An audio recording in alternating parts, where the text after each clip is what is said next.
Hey everybody, what's going on? I am Crash This Goat, and I have appeared before you get once again. If I can talk right, I haven't been talking that much because I haven't been on the live stream. So I'm coming in fresh. I'm coming in fresh, y'all.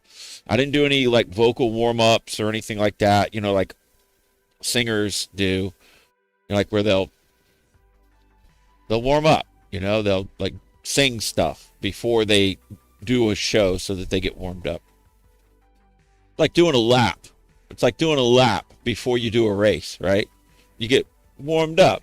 See, I didn't do any vocal laps before I started. No mental laps, no nothing. I'm sitting here thinking, what am I going to talk about tonight? Well, I got a couple of things to talk about. The live stream says, what to know about riding, some shit like that. What does this live stream say on it? I don't even know.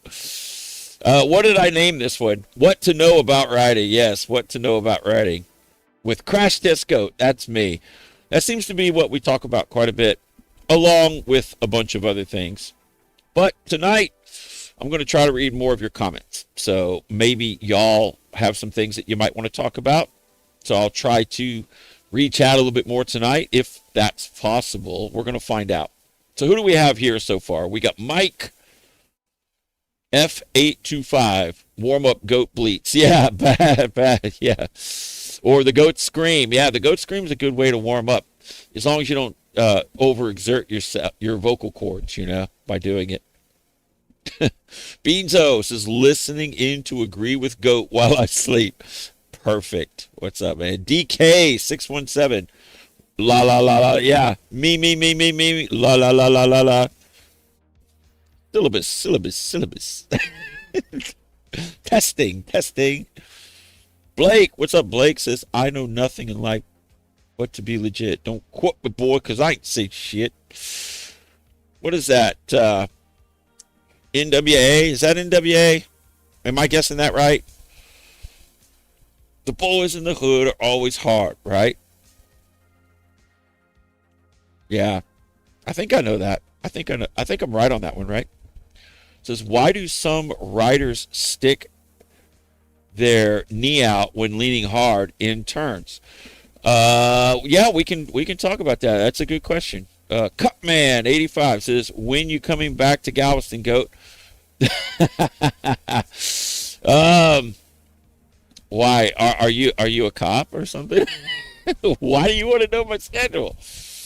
No, I don't know. I wanted to go to Galveston Monday, but I stayed home because I had video work to do, so it kind of kept me in the house until afternoon, and it was a little late in the day to do anything. But I don't know, man. I like going down to Galveston, just seeing the beach once in a while, and I make videos about it, but they never get any views.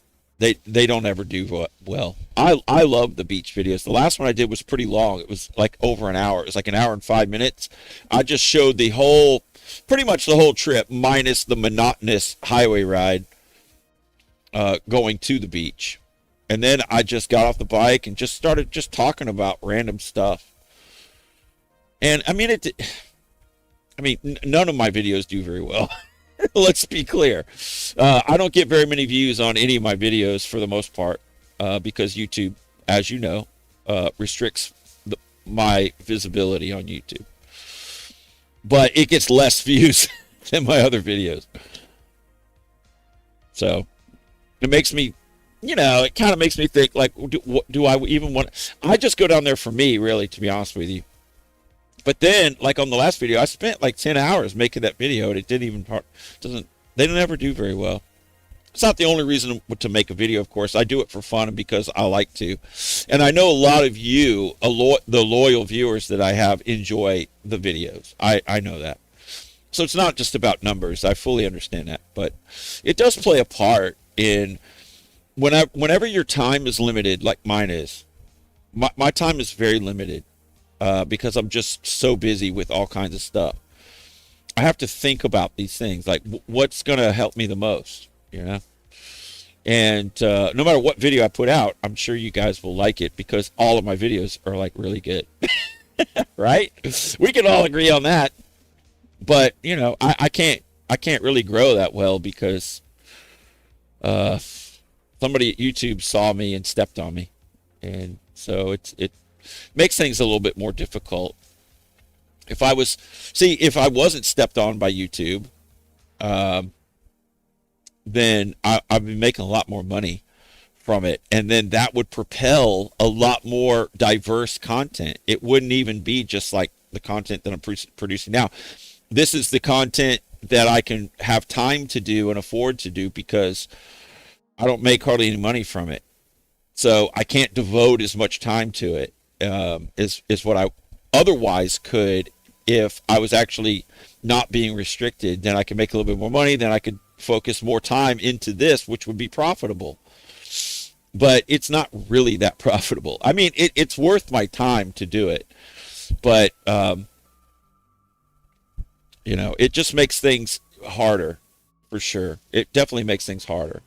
And then I have to really focus on what's going to give me the most return for my effort. And that's kind of like why I stopped doing night rides, because they're higher risk than daytime rides. And in a number of ways, everybody can think of, well, you can't see as well, right? But then, there's more chances of having other types of issues and stuff like that, if I think you know what I mean. And then I've been at work all day, and then to get suited up and go out and do that, and then that takes away from other things that I do in that time period where I'm actually making some money. So I quit doing the night vids because a lot of people don't like to watch them. I love the night vids, but they weren't getting the views compared to the daytime vids. But I should do a night vid. I should go out on a night ride at some point, just because I haven't done one in a while, and then it would be like a change, that people might be interested in. But for some reason, it's almost like humans are daytime creatures or something. It's like that's kind of weird, right? Most humans are daytime oriented life forms. For some reason, they're not really nocturnal. Now you have some people that are really night oriented. I've always been kind of more energetic at night. I've always been that way. I mean, I'm not really that like that so much anymore, where I just feel the same whether it's day or night. It's not any problem. But most people,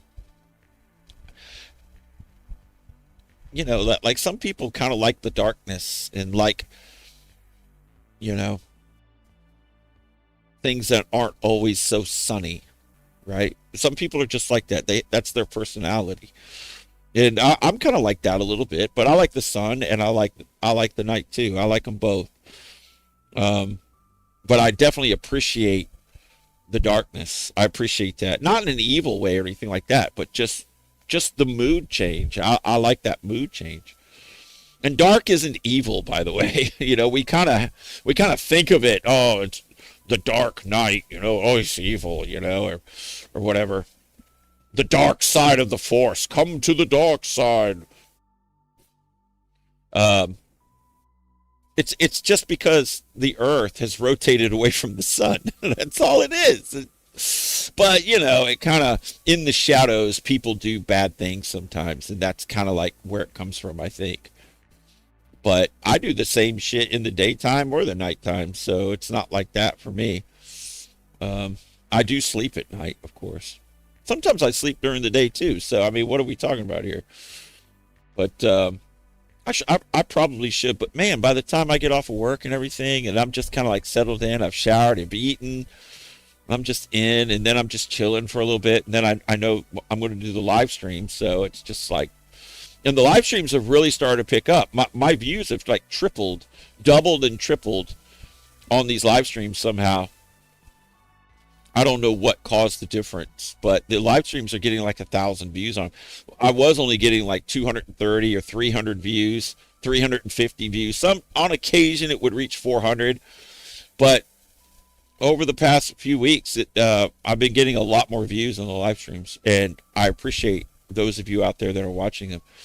I mean, we kind of, just shoot the shit and talk about random stuff in here, but we also talk about very in-depth things related to how to ride a motorcycle and how to avoid crashing and that kind of stuff, how to ride at a high level, how to, and all the techniques that go along with that. And I was thinking that I might want to start making like how-to videos in a sense, like maybe not so much of a how-to, but how I do things, like what works for me and what my techniques are.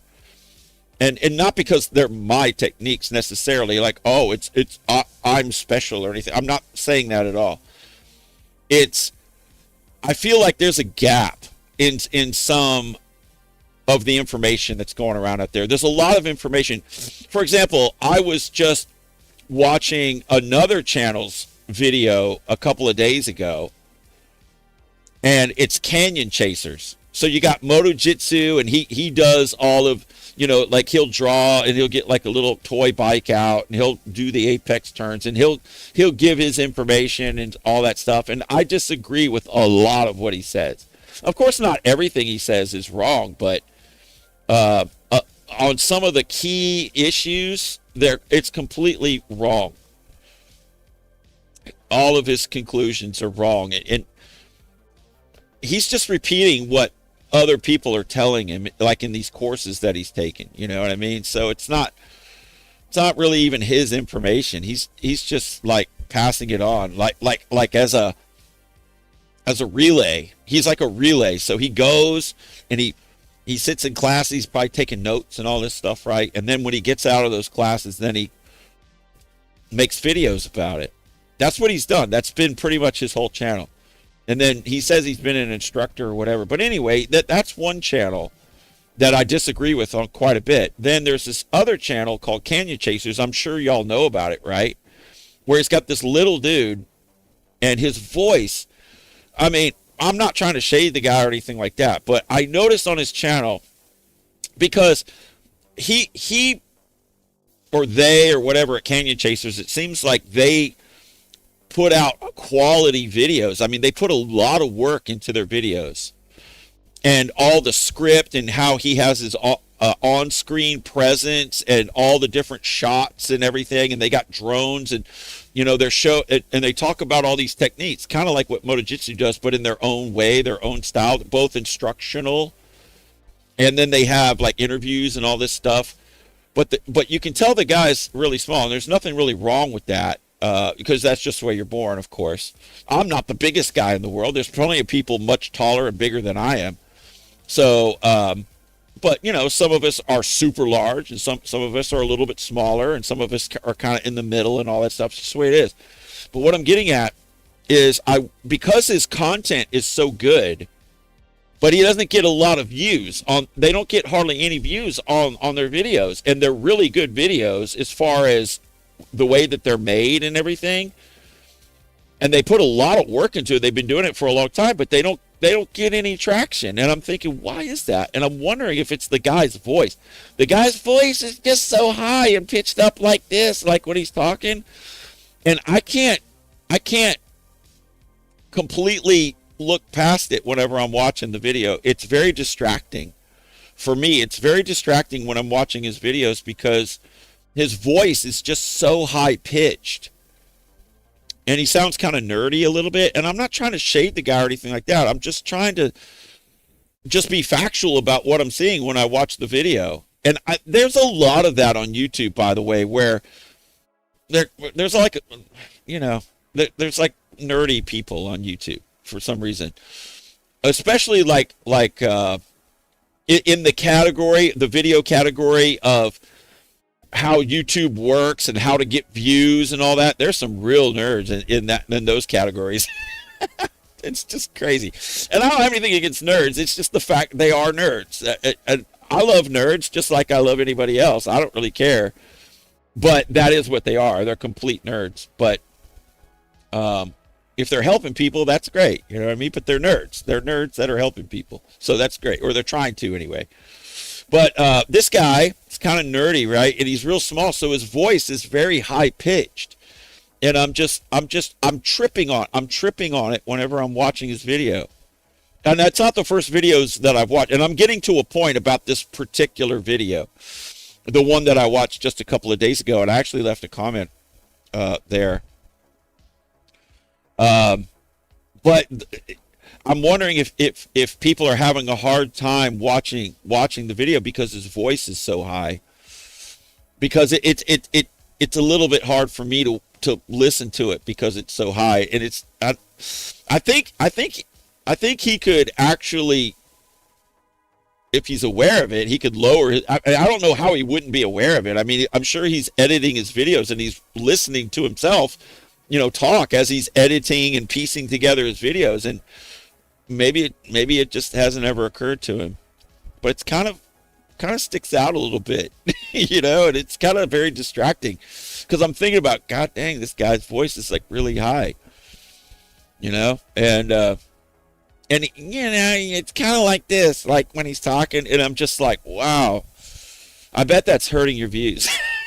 I'm just keeping it real here, folks. But I never had a problem really with anything that they say. I don't really watch a whole lot of their videos. I see their stuff popping up, but they never get hardly any views on it.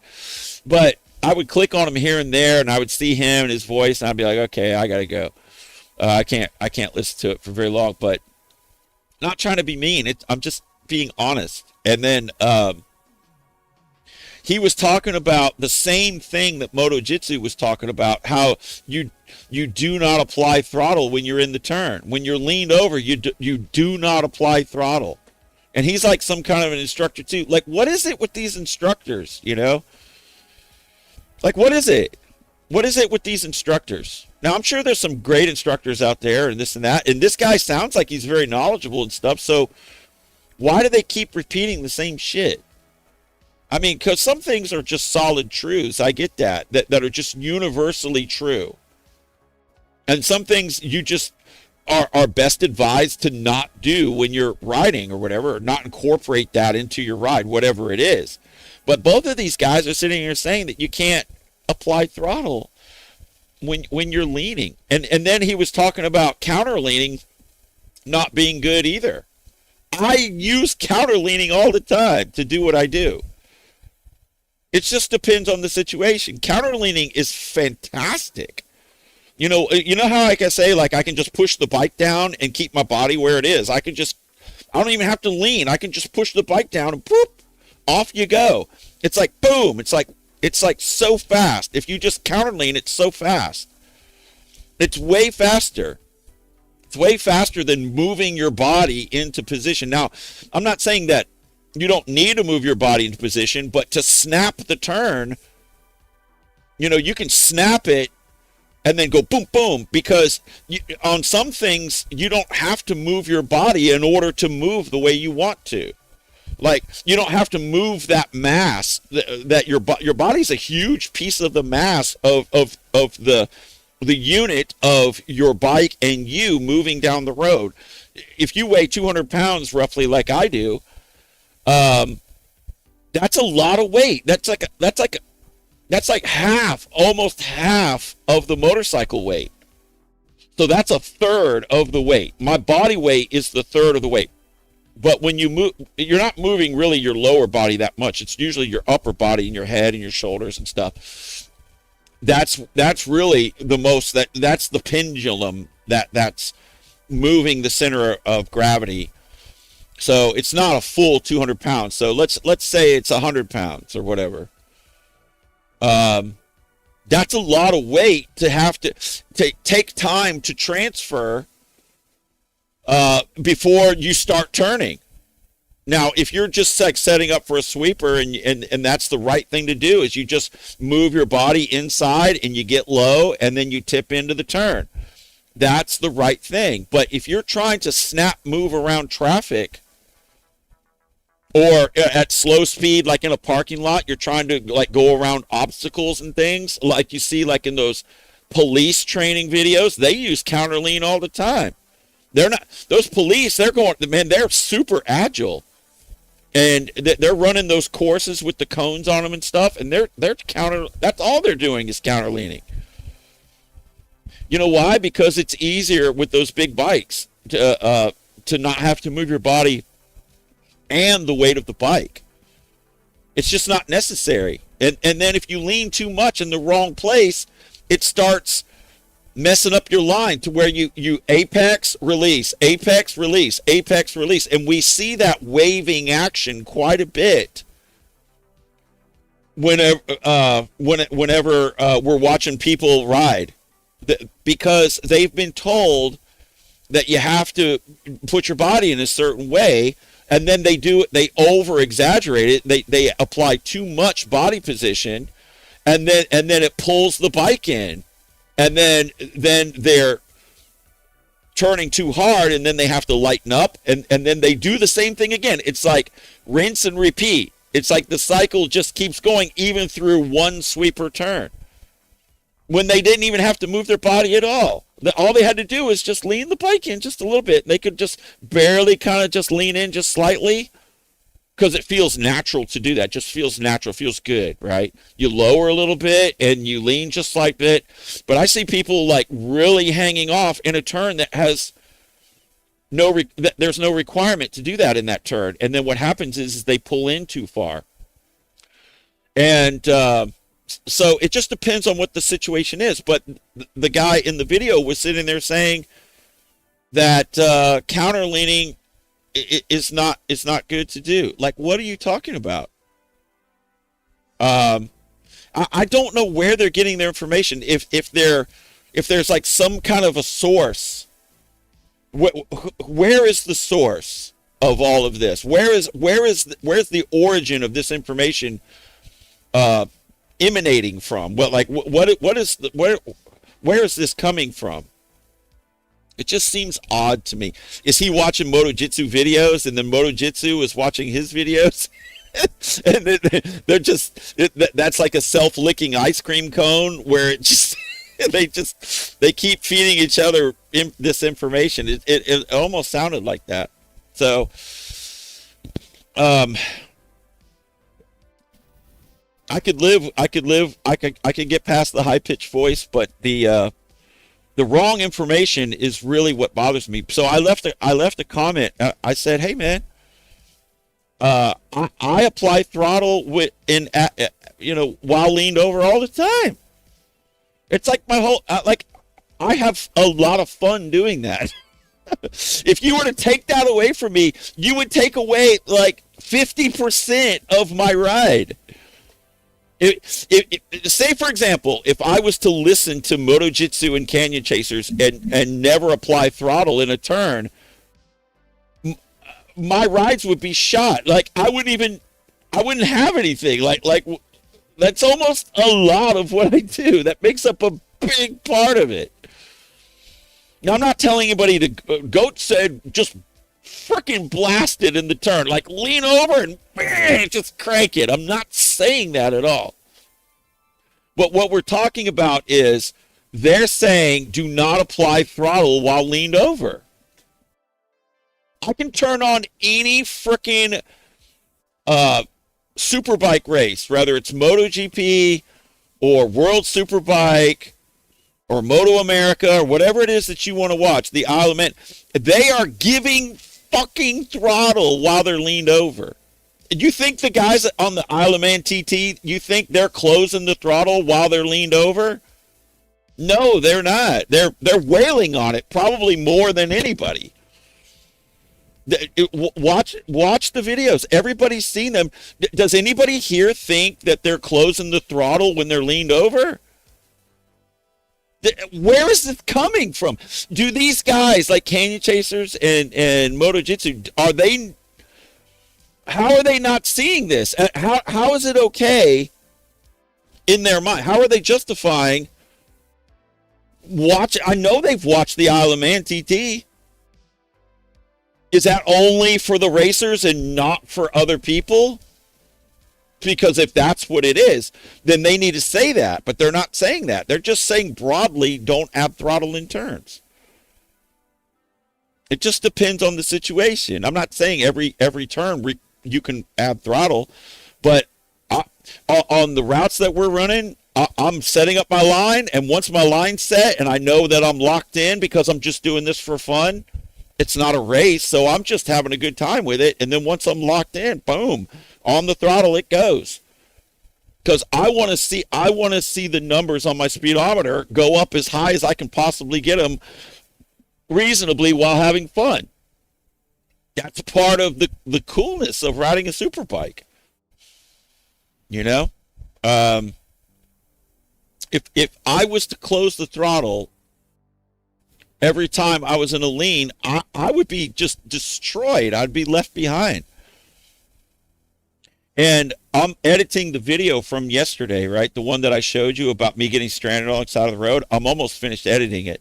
So it's going to be released tomorrow. It's going to be not really a long video or anything, I don't think. But I showed you guys last night that whenever I was going around cars and I was like completely leaned over and I was just wailing on the throttle. Let me show you. I'll pull it up right now. And just a quick example so that y'all can see. Where is it?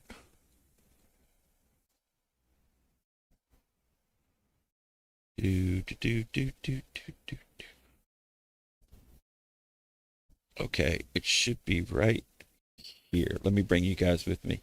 And then after I do this, then I will read your comments. I've got a couple other things to tell you guys. Okay, so after passing this person right here, okay, just cruising, listen to the throttle.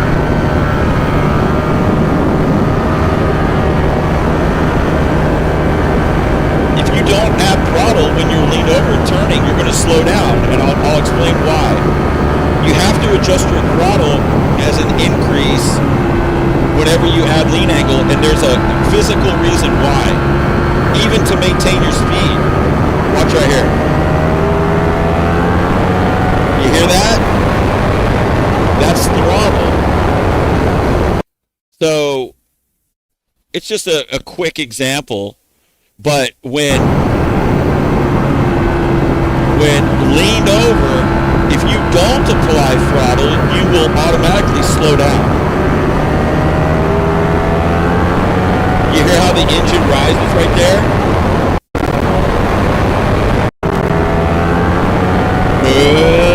Hear that?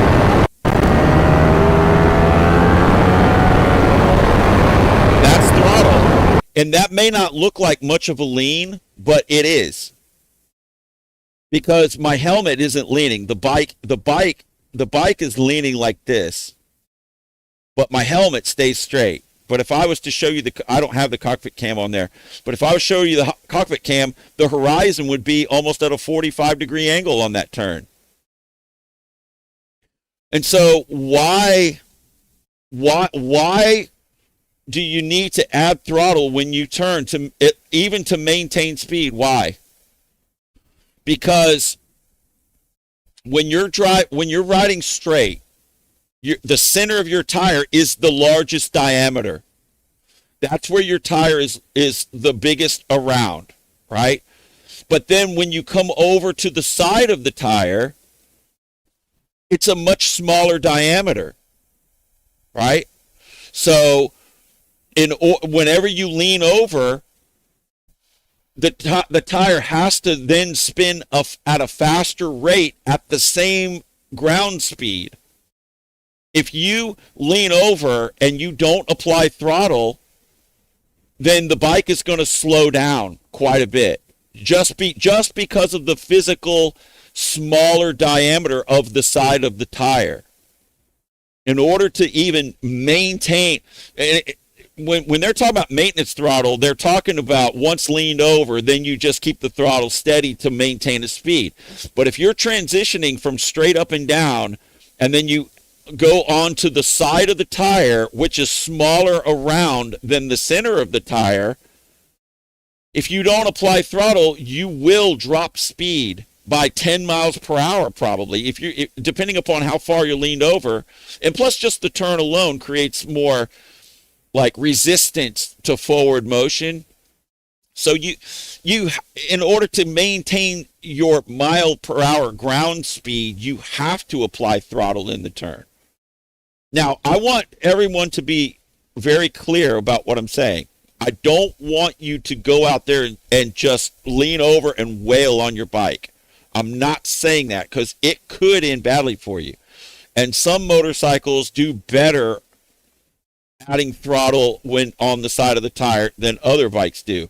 The R1, the Aprilia, the Ducatis, and the twin Ducatis. Bikes like that are going to do better.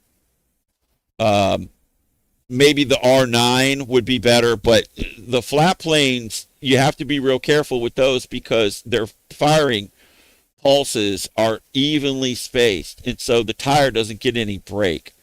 With the other engine configurations, your tire has an inherent traction control built into it, so it affords you some more safety when you're doing that. But if your bike has electronics, see, this is another thing that I want to talk about too, like in like a video or something. Say, I want to make a series of videos talking about these types of things because there's a lot of misinformation. The electronics on your bike, you should not turn those off. Okay, you should not. If you have rider aids, don't turn them all the way off because somebody said you're not a real rider if you ride with those on. Don't fall into that trap. You know why? Because that shit doesn't frickin' matter. Okay, just like you should never make fun of somebody if they have chicken strips on their tires or whatever, because that's ludicrous to try to put pressure on somebody who may not be comfortable leaning over that far. And then they don't want to be made fun of, and so they feel peer pressure to go out there and do something that they're not comfortable with, and then they can crash and get hurt. It's totally the wrong thing to make fun of somebody for how they, you know, if they're not going as fast or if they're not leaning over as far. That's no seasoned, experienced, skilled riders ever will make fun of somebody who rides at a lower level than they do. They just won't. You know why? Because they came from a lower level and they know what it's like. It's usually the people that may not be so great or have so much knowledge. Those are typically the ones that make fun of other people because they're projecting their own insecurities onto somebody else. But I'm here to tell you, and I want to be very clear about this, that it doesn't matter what anybody else thinks. Okay? So don't anyone ever feel pressure to do something that you're not comfortable with. And nobody should ever make fun of somebody to pressure them in, because they're not able to do something, because then they can get hurt. But and the same thing is true for rider aids. There's this stigma that's going around, like if you have rider aids on your bike, you're not really a true rider, and that's not true at all, because that's a misunderstanding of what rider aids do. Rider aids can't save you for bad riding. You still have to be a good rider for rider aids to even help you. But it's better to have them on than not. Unless you are like a stunter where you have to turn them off in order to do your stunts. That's the only time I would ever say turn them off. So, Dean, $2. Thanks for getting me on the board, bro. I'm making you feel good about your chicken strips? Yeah. So, that's just something that I saw. There's a lot of misinformation going around about what techniques are should be used in various situations, right? But there's people out there that are saying absolutely do not do certain things. I don't know where that's coming from, but it needs to be addressed at some point. Blake says you can and should give it steady throttle in the apex, but wait to really gas it once you start to come out of the apex. Well, it depends on several factors. Freedom, I see you, man. Detroit Slayer, I see you. It depends on variables, right? What type of road surface are you on? What type of bike are you riding? What type of tires do you have? What are the condition of your tires? Um, what are the weather conditions? Like how cold is it? How hot is it? Is there moisture on the road of any kind, like from the early morning or late at night? You know, there's all kinds of factors that are important whenever you're deciding how much throttle to give it. Now, if you're riding on concrete roads like I am and riding a V4 and with excellent tires and you got good throttle control, I mean, I'm seriously giving it a lot of throttle in these turns, and I'm not just doing it out here on the highways or on these sweepers on the highways. When we go out to the country, those are asphalt roads, and I'm doing it there too. But there's like technique to it. But my problem is not the fact that people should be careful when applying throttle while leaned over. Absolutely, you should, because it can get away from you. These bikes are real powerful, and if you whale it and you don't know how to read the road properly or how to apply the throttle in like trail braking or like panic braking, not trail braking, progressive braking, right, compared to panic braking. Look, the very same people, Nick Knack, thanks for the $10, bro. Says, getting cooler, time to change my oil to ride more. Yeah, right on, bro. Thanks for the super chat. Appreciate you, man. Listen, let me prove to you something, okay, that they're wrong about what they're saying, and I'm right. Okay? First of all, it's me. Okay? That's how you know if it's right or not. I'm joking, but it's kind of true, right? Because I'm not going to tell you something that isn't true. And if I don't know something, I will tell you. So that's how you know that what I'm saying is real. Okay? And not only that, because I do it. I'm telling you what I'm doing personally. That's how I know that these guys are wrong. Because I can outride either one of them, right? Without problem. Like easily outride them. And so they're telling me that what I would be doing to outride them to not do, right? But the way that I can prove to you using their own words. Now, both the Canyon Chaser guy, I don't even know his name, and then Moto Jitsu, they both are putting videos up about trail braking technique. Do we all know what trail braking is? It's not because you're riding on a trail and you're braking. It's not that. It's you're trailing off your braking whenever you're adding lean angle. So when you're riding straight and then you're coming into a turn, you can still remain, and you're braking to slow down for that. You don't have to release your brakes before you start your lean if you know what you're doing. So it's progressive braking where you don't grab a fistful of brake too soon, and that we know what happens when you do that. You lock up the front and you wash out, right? We've seen this. We saw the Gixxer do it out there in the country most recently, right? Where he locked up the front. You saw that smoke trail, and off into the ditch he went because he locked up his front, because he grabbed too much, because the road disappeared out from underneath him and it panicked him. So using their own words, talking about trail braking being such a great thing, which it is, it's just a riding technique, just like the opposite of that, which is what I'm saying that you can do, and they're saying that you can't do. So just like trail braking, where you're riding straight, you're braking to slow down for your turn, but you don't have to stop using your brake before you tip in. You can still be braking as you're tipping in, but then as you add lean angle, for how much lean angle you add, that's how much brake you reduce until you reach your apex, and then you're completely off the brake. So it's a gradual releasing of the brake as you're gradually tipping in. That's trail braking. So if you can do that on the front tire, apply brake, which is the opposite of what? What is braking the opposite of? Acceleration, right? Throttle. So when you apply brake, it's the opposition. It opposes forward motion. And in order to make forward motion, it's the opposite of braking, which is throttle, right?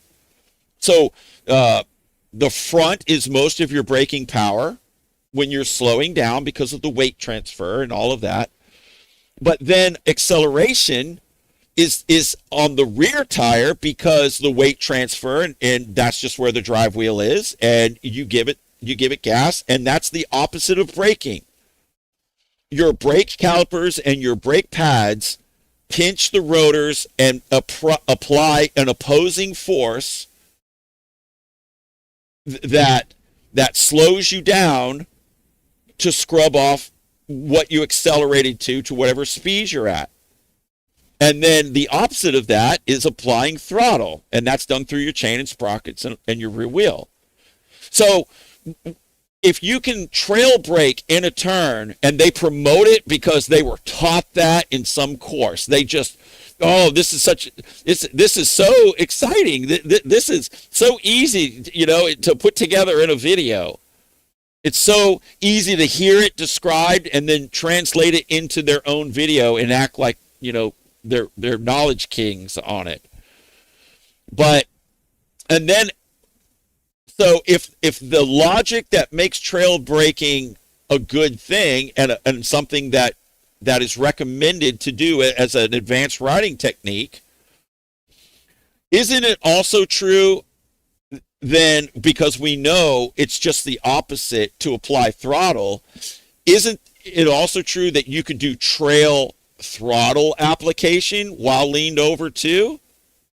So you would lean, or you would apply throttle at a certain rate based on how far you're leaned over, right? So, and as you're reducing lean angle, you can apply more and more throttle. So that's trail throttle, right?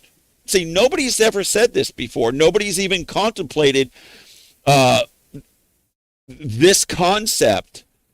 And I've never heard anybody talk about it or refer to it as trail throttle. And I just made it up. Okay, so I've never read anything about this. I'm just listening to what they're saying, and then I'm using their own logic to oppose what they're saying. So they're approving of trail braking because you can have grip while leaned over to brake, but they're saying never, never, ever, ever apply throttle while you're leaned over. But it's the same exact thing, but just in reverse. And so what is the secret? What is the secret, the key to unlock the secret of trail braking? Like, what is the vital thing that you need to know about trail braking? It's to not do too much, depending upon how much lean angle you have. So the more lean angle you have, the less you can brake, right? So that's the same thing with throttle. But see, they're saying never apply throttle while you're leaned over. And if they were going to make the logic consistent, then they would not be able to say that trail braking was a safe thing to do. In order for both to be true, for one to be true, they both have to be true, right? That's just an easy logic chain right there to understand. And they don't get it. For some reason, that does not even occur to them. So they're sitting there contradicting themselves. So if you're saying you can't apply throttle while leaned over, then by default, then you cannot say that trail braking can be done either. There you go, folks. I've already killed what they're saying. Easy to prove without debate. Your tire is smaller on the side than it is in the center of the tire. So when you lean over, you have to apply throttle to keep the same speed if that's what your goal is. Just for the physics alone. Then, if you're going to promote trail braking, saying that you can lean over and you can still have traction on your front tire, scrubbing off speed, entering into a turn, releasing it as you add lean angle. Well, you can do the same thing with throttle in the lean, and it's not just applying throttle while decreasing lean angle either. For if you and let me be very clear about this, if you're trail braking and you're increasing your lean angle, then yes, you have to trail off the brake to compensate for the additional lean. But say you're entering into a turn, but you go to 30% lean angle, a 30-degree lean angle, let's say, but then you hold it there. Well, then you don't have to release your brake completely because you've stopped adding lean angle. So you can do consistent braking at that 30-degree lean angle with whatever percentage of braking is adequate to maintain your braking all the way until you come to a stop. And you just tighten your circle and keep that 30-degree, and you'll do like a spiral and you'll come to a stop. And you won't lose traction if as long as you do it right. And by that same logic, say you lean over, like I'm saying, whenever I'm diving into turns at really high speeds, I set my line up, I get planted, and then I'm on the throttle. What I'm saying is now I've set up my lean angle, I'm not increasing lean angle, and I can apply throttle. But wait, that's not all, folks. That's not all. It doesn't end there. Not only can you apply throttle at a certain lean angle, you can actually increase lean angle and throttle at the same time. I do it all the time. That's the whole freaking thing that brings me joy whenever I'm out on the routes. Here's why. Because a lot of times, especially like out in the country, you saw on those country rides, I'm especially on those, more so than in town on the routes, because in town on the routes, we're maintaining a higher straight line speed. Not always, but a lot of times we'll just blast the route, and we're doing 185 or higher down the straights, and then coming into the turn, so you release the throttle a little bit, you set up at whatever speed you want, then once you're locked in, then it's back on the throttle and increasing lean angle as whipping around to pick up speed, because you don't want to enter the turn too fast and then get upset or whatever. But once you're locked in, you're solid as long as there's nothing in the road. And then I'm leaning further and picking up speed and watching the speed. If you're looking at the instrument cluster and the speedometer, you can see the RPMs going up and the speed going up. It can start out like 155, and then by the time I'm apexing the turn, it might be over 170 miles per hour. That's and the only way you can increase speed is by adding lean angle. I'm doing it all the time.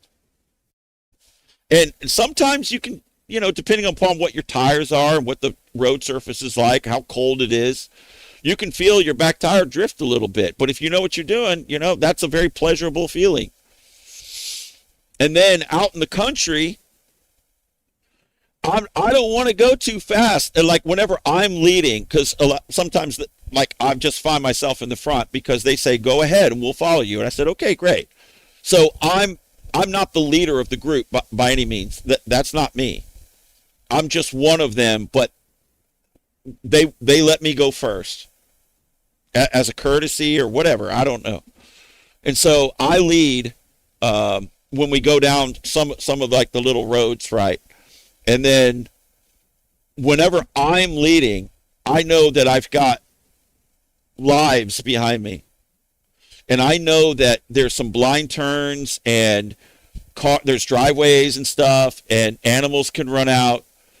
And I don't want to go too fast. So I go at a pace where I feel like they'll be satisfied with the pace that I'm going, but I'm not blasting, just wailing on it down the frickin' straights. And then the point that I'm getting at is then when we come to the turns, I I kind of speed up for entry, and then once I'm locked in, I apply throttle and increase lean angle.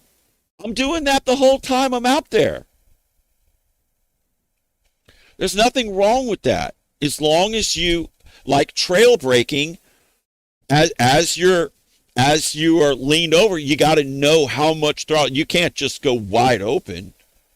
But sometimes, I'm getting pretty close to wide open in some of these turns. It just depends on the turn, and you don't want to do that just any time. You don't want to do that.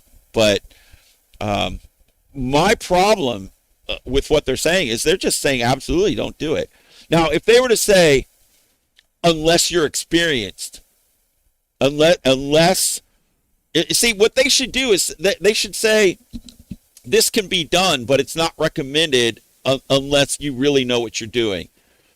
And then they should give instructions on teaching people how to know what they're doing, instead of just closing the book. Their closing back says, no, that's forbidden information. That's what they're doing.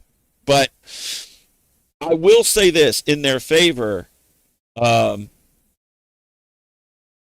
It can bite you. It can. If you apply throttle in a turn, it can bite you. And so what they may be doing is just saying, absolutely don't do it, in an effort to gatekeep that information by making people think it's not possible. And then that might be a general overall safer outcome for the people that are consuming, their content, right? But they're not saying that, though. So there would be a little bit of, white or light deception, deception with good intent, a good intentioned form of deception, right? But it's still not the truth, right? So what do you want? Do you want the truth, or do you want somebody to lie to you? Do you want somebody else to keep you safe, or do you just want to know what the truth is? And I personally just think it's better to just tell the truth. And I'm not saying they're lying. I mean, I know I'm kind of implicating that, but by what I'm doing is saying I'm giving them a benefit by saying maybe they don't want to tell people that this is possible because it's too advanced of a technique, that they think it's too advanced of a technique for people to be able to handle without getting hurt. That may be why they're saying that. But regardless of the fact, if I was to not do those things while out on my ride, I wouldn't even be riding like the way that I do, because it's a big part of it. So anyway, and that's what I have to say about that. Bezzy, what's up, Bezzy? Dean, Freedom, Scotty's Moto Garage. It's the same people that preach 70% front, 30% rear brake. Well, there is some truth to that, isn't there? I mean, correct me if I'm wrong, but and it changes. It depends on the bike. The bike, but generally speaking, on average, and I think that's what the 70-30 is. See, that's another thing that has a lot of misinformation, is the use and the benefits of utilizing the rear brake. I was just thinking about that earlier. Whenever I was riding home, like I've said so many times, I use the rear brake a lot. I'm on every stop, I'm using it. And then whenever on every, especially slow speed turns, I'm using the rear brake. Whenever I'm cruising down the road and say I'm going to turn in somewhere, like to a street, I'm going to make a right-hand turn or whatever. Just as an example, whenever I'm tipping in to make that tight turn, I'm dragging the rear brake coming up to the turn. To slow down, I'm using front brake and rear brake. First, I apply the rear. I make friction on the rear. and then I bring in the front. And then while I'm dragging the rear, I'm not applying anything else. I'm just dragging the rear. And then I apply as much front brake as I need to set myself up to turn. Then, as I'm tipping in, I then step on the rear brake harder at that point. As soon as I'm getting into tipping into my turn, I'm now adding pressure to the rear brake. And do you know what that does? It pulls the front around into the turn. When you add the rear brake and then you lean in, it's almost like turning, it's just pulling the front of the bike around. You're going to get that feeling if you apply that technique. And it's safer too, and I'll tell you why, because it reduces the amount of front brake that you have to use in order to slow yourself down as you're tipping in. So it's not only trail braking in the front, but it's also trail braking in the rear too. Because it's progressive, and then you also progressively release it too. You don't just immediately snap into either one of those. It's a gentle progression, gentle application, and then increasing pressure as needed, and then a light releasing of the pressure to create a smooth transition from braking into just coming around the turn and then getting back applying throttle again. But see, most people, I don't know what most people know, but there is a lot of misconceptions about the rear brake. That is, if you guys listen to me saying this now, and if you're not doing that, try it. You'll see. And the tighter the turn, and then as you're leaning in, and the more rear brake that you're applying, I'm not talking about locking it up. I'm just talking about adding enough pressure to get the effect of pulling the front of the bike around. It really just makes a huge difference. It makes the manipulation of the bike just so much easier and smoother. That's just one thing. And then when I'm out there in the country, as soon as I'm setting up for the turns, the first thing I do is coming up to the turn, I'm closing my throttle as needed, and at the same time I'm closing throttle, I apply friction to the rear brake. Not really hard, but just enough to engage it to that friction point, like with your clutch, just where you start to feel that little bit of friction, and it's almost just like resting your boot on the pedal, because normally your boot or your foot or whatever is your shoe is up on the, by your toes is where it should be on the peg. And then over here is your front brake. And so then you just move your foot to rest on the rear brake. Just the weight of your foot on the rear brake will then push it down enough to bring it into friction. And that sets you up for a smooth application as you're tipping into the turn. Now, just like you want to be very careful when you're applying throttle while you're leaned over, you want to be very careful about that. And if you have rider aids like traction control and things like that, don't turn those things off, because they can help you save your life. They can help save your life. And there's no shame in using rider aids. Don't let that seep into your mind. That's just bullshit. And then just like the rider aids or applying throttle in the turn, you want to be careful with it. And the same thing is with the rear brake, because you don't want to lock it up, right? So I'm not talking about pressure to lock it up. I'm talking about enough pressure to where you start, as you're leaning in, you can feel the bike go whoop. It just turns like really sharply. It really helps you.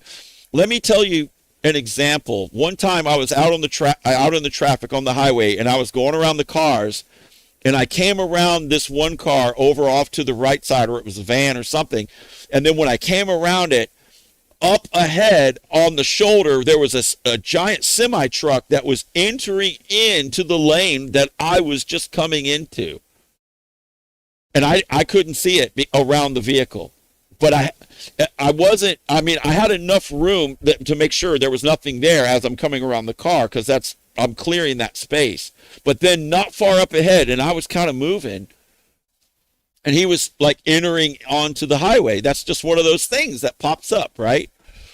And then I had to lean over, and I had to apply front brake and rear brake hard at the same time to whip the bike around to where I would go around the semi. And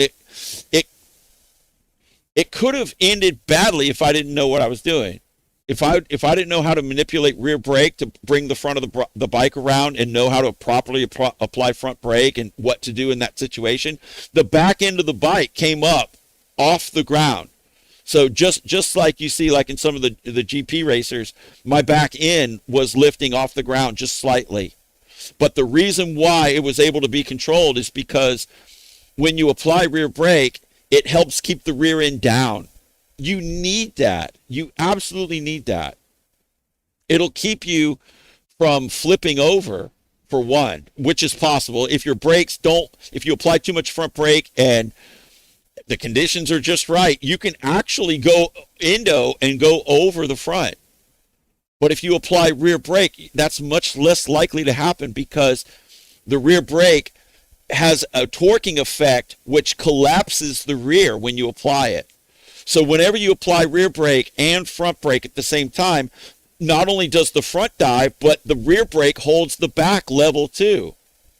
Now, it's still going to lean forward some because there's a lot of mass up high with you, the rider, being up on top of the bike, and your body mass will pull, it'll make it dive no matter what. And if you apply too much, yes, the rear tire is going to come off the ground. But it allows you to apply much more stopping force while still keeping the bike stable, way more stable than if you only use front brake and no rear brake at all. Now, in most situations, if you have engine brake, you don't even need to use your rear brake in certain situations at all. And sometimes I don't use my rear brake in every situation. If all that requires is closing the throttle because of proper line choice and line management while you're out there, you shouldn't even need to touch your brakes at all. Not your front brake or your rear brake. But in an emergency situation where you're moving and you've got, like, something's like right here, and your only hope, you can't stop. The only hope is to brake and turn at a super sharp rate while maintaining stability. You need your rear brake. Of course, you need to know how to use your front too. But both are utilized. So don't leave that extra power that enhances your ride sitting on the table unused. It's a vital part of really taking your riding ability to the level that it can be. And it's not just about ease of turning and manipulating the bike, but that just, like, when you really understand these, it's a reaction. It just happens. It's just like, say for example, you were walking and then something started coming at you. You could just move like that, right? You wouldn't even have to think about how to step or where to move your body to get out of the way of something. You just react like that, you just know how to move your body to do that.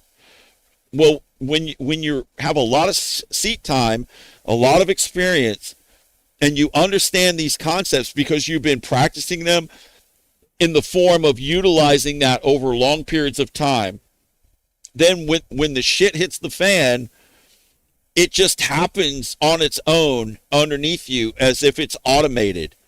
You know exactly how much brake that you can grab. You're already applying the rear brake in unison at the right amount, and you're turning, and your body position is right. It just happens all on its own.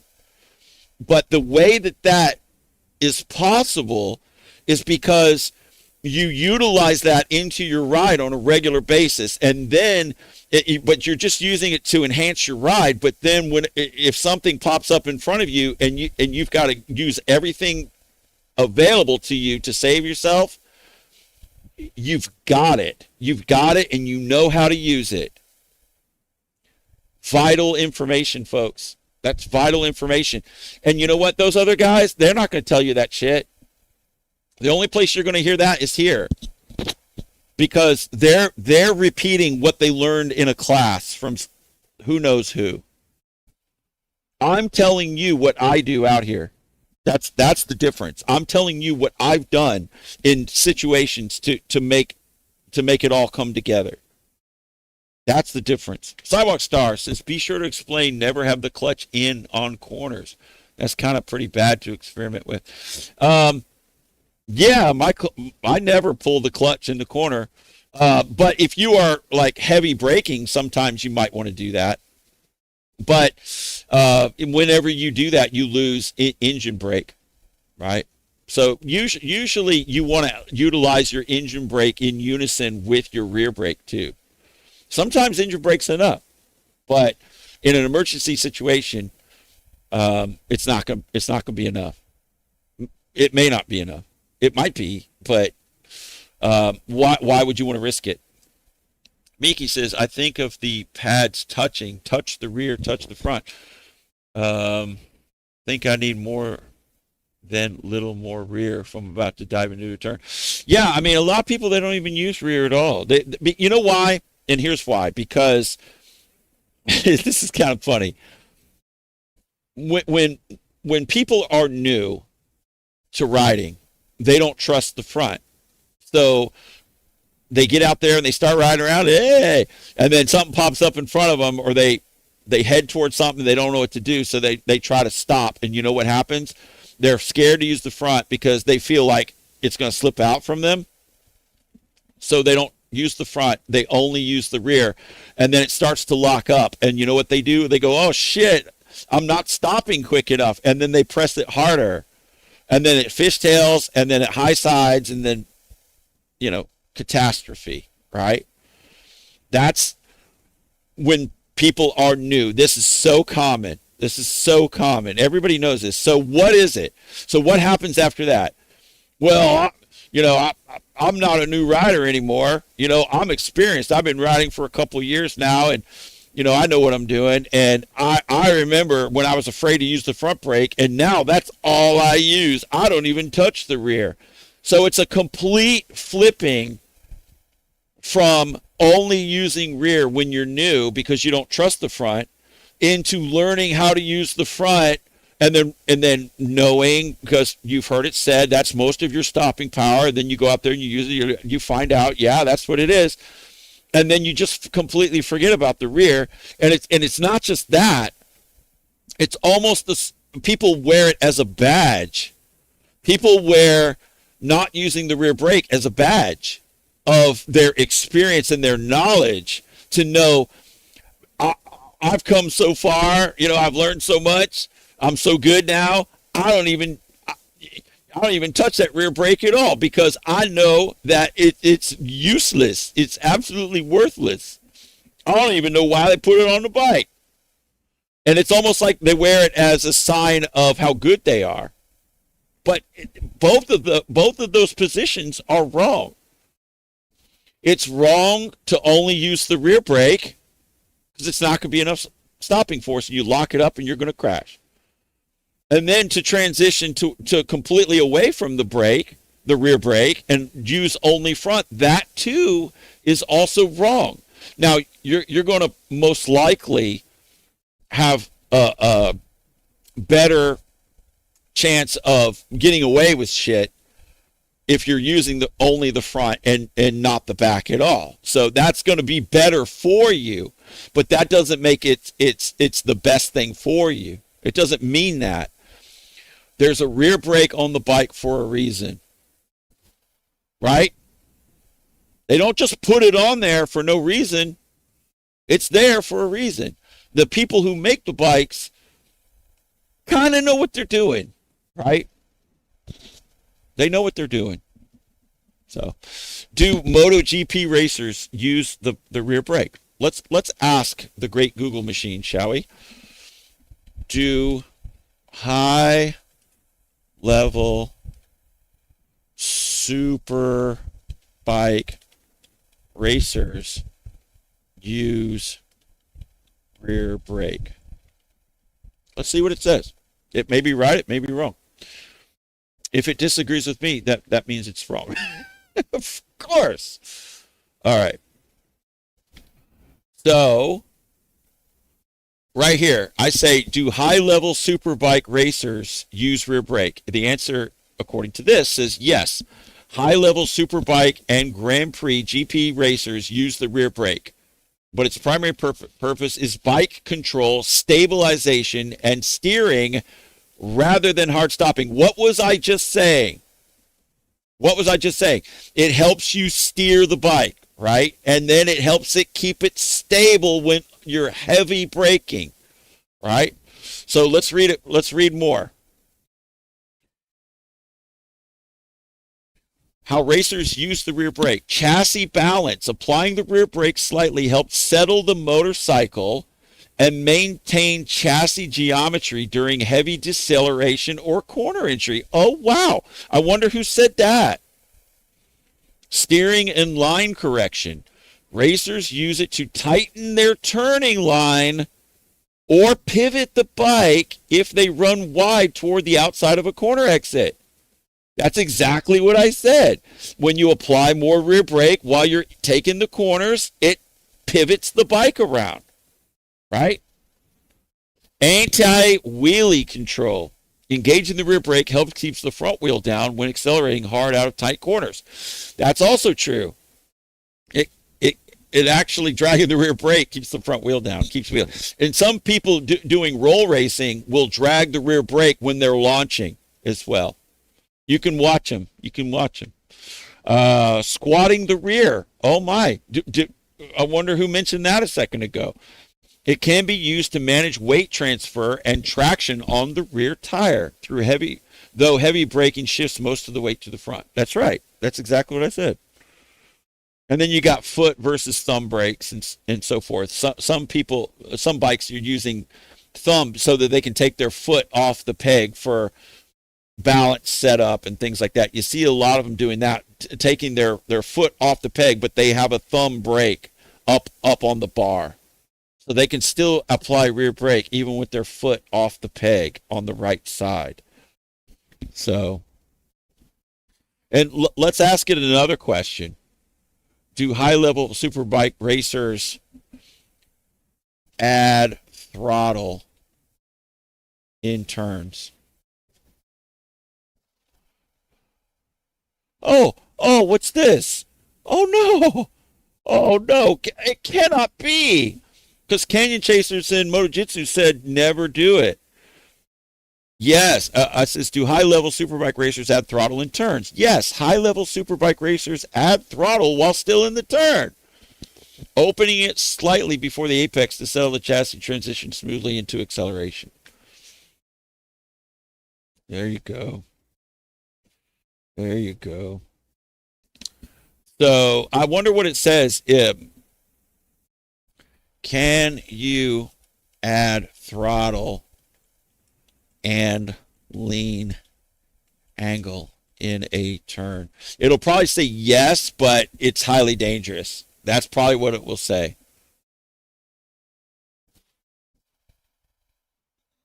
Let's go to AI mode. Yes. Oh.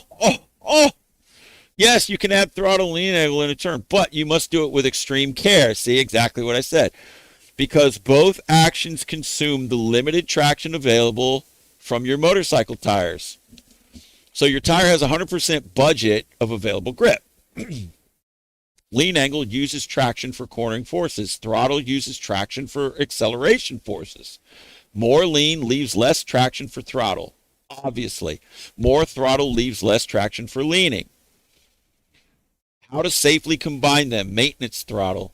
You should crack the throttle open slightly once you have set your lean angle. This stabilizes the suspension and balances the bike 50-50.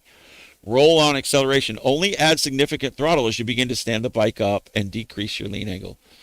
But modern electronics, the IMU-based traction control, which is like mid-corner slide control and stuff like that, or lean sensitive traction control is another way of putting it, like lean sensitive ABS. The bike's computer continually calculates your lean angle. It will automatically limit engine power if you apply too much throttle for your current lean angle, helping to prevent a low side or high side crash. Um, so there you go. They do it, and you have to just be measured in what you're doing. You have to know what you can get away with. So how do you know what you can get away with? You start out just experimenting. Experiment small amounts, small little bits over long periods of time. What does that mean? It means whenever you are trying something new, you don't want to frickin' just dive into it. You want to just kind of stick your toe in, right? So you want to find out, because you don't know where the limit is. You don't know that because you haven't been there. So you don't, just like you don't want to run up to the edge of a cliff to find out where the edge of a cliff is, because you might slip and go over the edge and fall to your death. You want to slowly inch up to where the edge is, so you know where the edge is and you don't fall off and die. Right? So that's the technique as to find out where the limit is without crashing.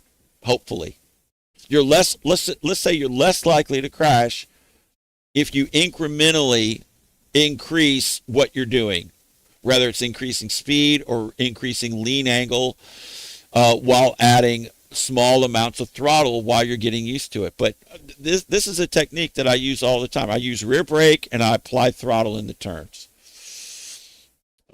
Those are both amazing techniques. And if I didn't have either one of those, my rides would be completely different.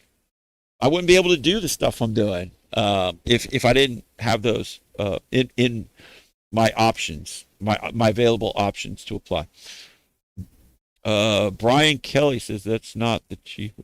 Okay, y'all are having a ad fishy as ASD fishy. What's up, dude? Plain Fuhrer is here. What's up, ULF? MM93 is a master of the rear. Are you talking about Mark Marquez? Yeah, I mean, absolutely, he's a master for sure. You got a breaking point graph? Okay. You're so scientific. How'd you get to be so scientific, man? How did you get to be so scientific? All right. So let's look at this. We're going to look at some science here, folks. We were talking about science, but now we're going to look at science. Let me resize this. Okay, here we go. All right. So this says motorcycle braking from 80 miles per hour, speed versus difference. Or, excuse me, speed versus distance for different braking methods. So motorcycle braking from 80 miles per hour, rear brake only is 535 feet. That's if you don't lock it up and crash, right? So if you know how to apply rear brake to where it's not locking up, it's going to put you way out here. So your stopping distance is excessive. Then front brake only is the blue line here, which puts you a lot better, which is what I said. If you're only going to use one of these, it's better that you only use the front instead of only using the rear, right? Which is what I said a few moments ago. You're going to be better off, most likely, if you know what you're doing, applying only front. So you go from 535 feet, according to this, to 306 feet. And then if the green line here is if you use both, so 267 feet. So the difference between 306 and 267 is dramatic. That could be the difference between a wall or a vehicle or a ditch or whatever, right? A massive difference. This is a massive difference too, but 535 feet according to this. So from 80 miles per hour. So this gives you a visualization generally about, the differences. You might even get further stopping, benefit with front and rear. but it just depends on the bike. So, and the rider and the weight, the weight of everything, all of that plays a factor, plays part. But, why are these people passing on this information that's just wrong? Why are they telling people to not do things that you can do? Are they gatekeeping? Do they know that you can do it, but they're just trying to keep their viewers as safe as possible? It's like being protective, overly protective, right? So you're keeping away some knowledge for their own good, right? But that they may be right, to do it like that. I'm not saying that they're wrong for doing that necessarily, because if their intent is good to keep people safe, then I can respect that for sure in a way. But I'm kind of lean toward it's just better to just discuss all of the truth, all of the information. Yeah. So, but anyway, if you are going to employ any one of these techniques, just be careful when you're doing it. Don't overdo it. But you're right. You'll be a much better rider if you use these techniques. See, most people don't even talk about this stuff. Maybe because they don't know about it. Maybe that. Or if they do, they're just not talking about it. Either they're gatekeeping the information for whatever reason, or they don't think to talk about it, to bring it up. But I never hear anybody talk about rear brake application and what the benefits are from it. But anybody can do research on it and look it up. I mean, just like I did. But a lot of times people don't, it doesn't occur to them to do it, unless somebody brings it up. But if you're not utilizing your rear, that's a huge one, folks. Let me be clear. Adding throttle in a turn is kind of it's not necessary. It's not necessary to do that. It's fun.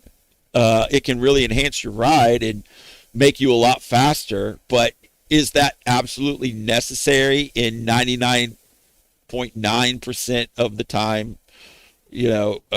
Scenarios, 99.9% of the time? No, absolutely not. It's kind of like, what's the term I'm looking for? It's not hooligan stuff, but I don't know what I don't know what the term is for the type of people that do that, but looking for, that type of thrill, to push the bike, have fun while it's leaned over and picking up speed. That's one of the most satisfying things for me to do. I absolutely love doing that.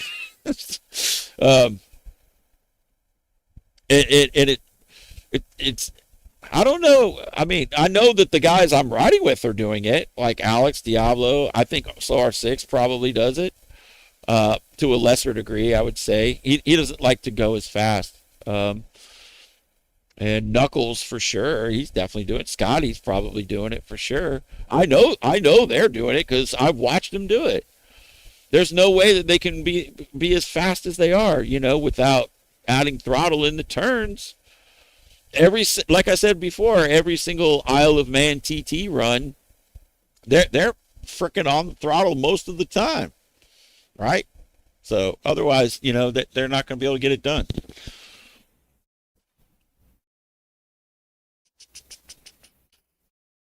Just looking through the comments here.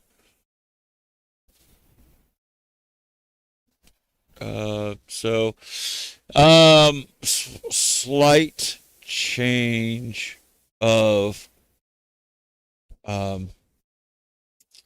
subject. That's the word I was looking for. Look at this right here.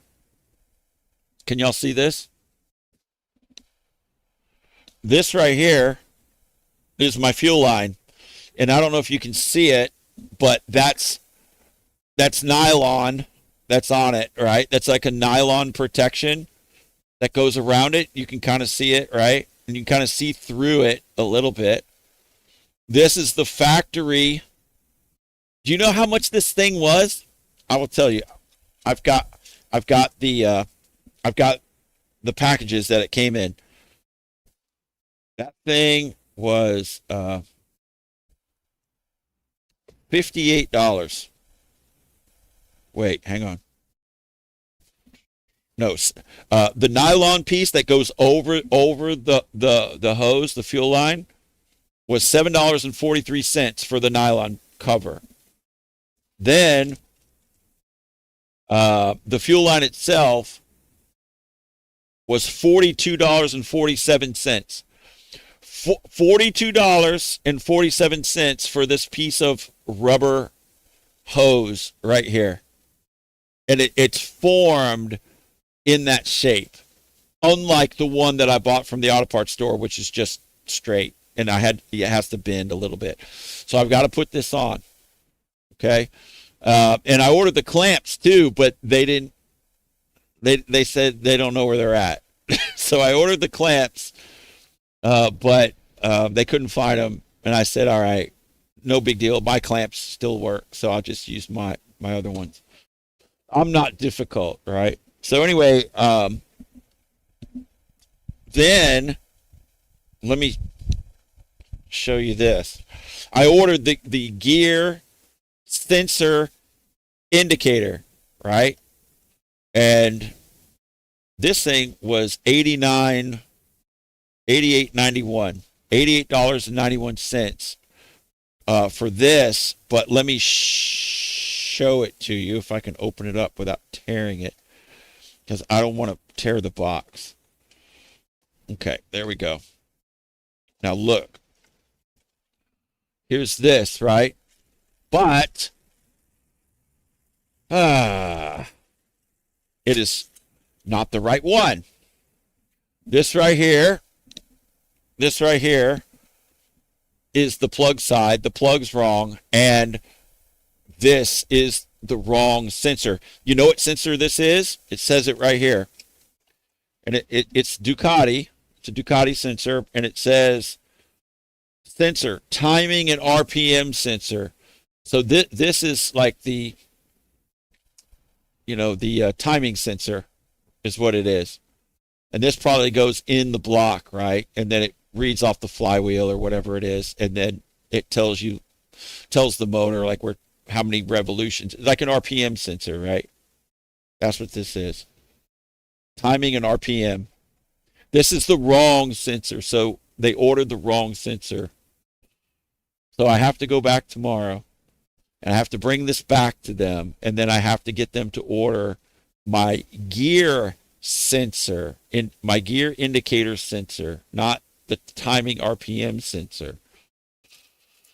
So that's what I got to handle tomorrow. And then I went there today and picked these up, by the way, but I also ordered the side stand switch today too. That was $95, $98 or some shit, and then plus tax or whatever. So $100 for that, and I really want that more. I need that more than I need this, but so this has to go back tomorrow and be the new one. The right sensor needs to be ordered, and that's the gear indicator sensor. So I got that to do, but at least my fuel line's the right thing. But I didn't they didn't give me the clamps for it, so I don't know, folks. I don't know. Just the way it goes sometimes. So anyway, Kit Carson, what's going on, man? How are you? So what else? What else we got, folks?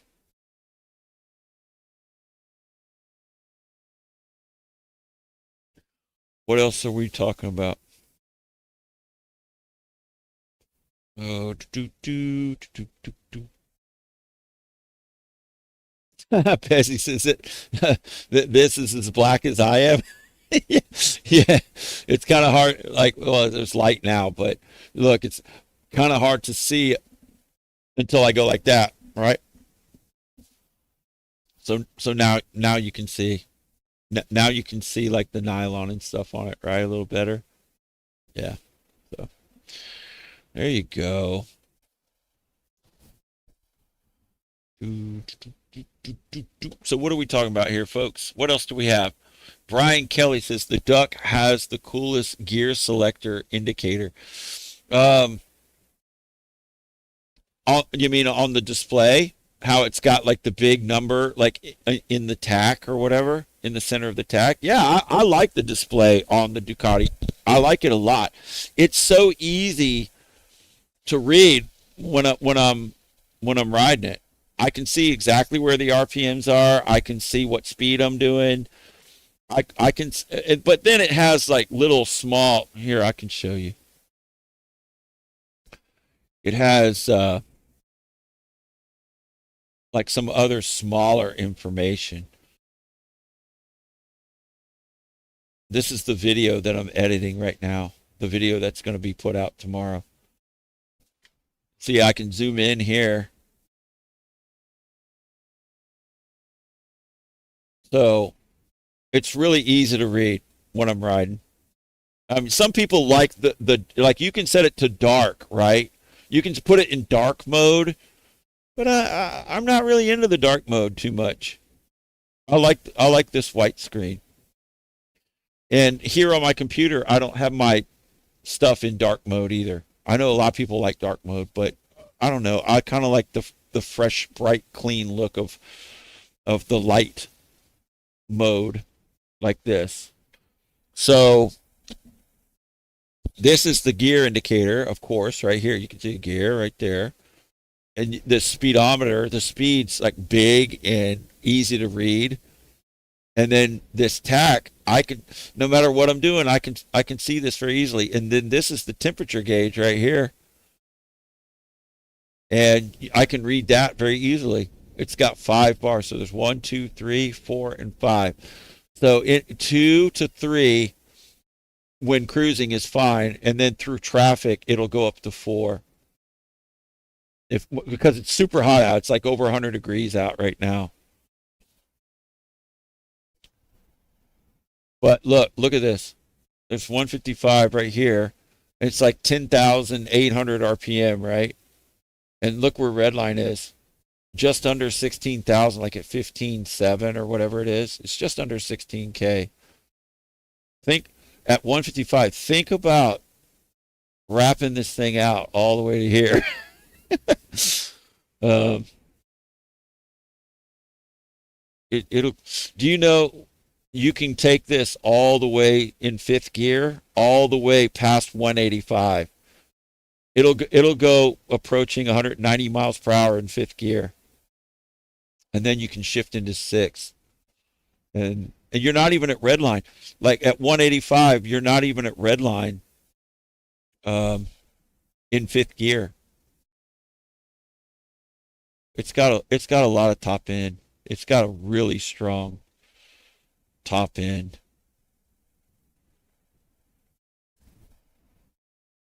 Really strong. Let's see, where was I going?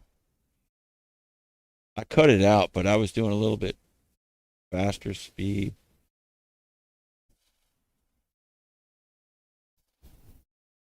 Yeah, I cut it out because I didn't need to put it in this video. That's me broken down alongside of the road because one wire broke off my kickstand switch. Yeah. So anyway, I was going to show you some more RPM stuff, but no need for that.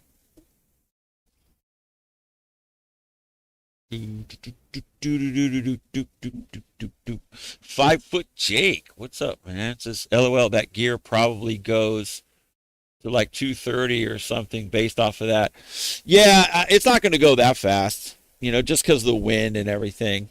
I would have to change the gearing. I'd have to go up a tooth on the rear sprocket in order to gain more torque to push through up to a higher speed. But it'll probably get to like probably do like 205, 210, somewhere in that range.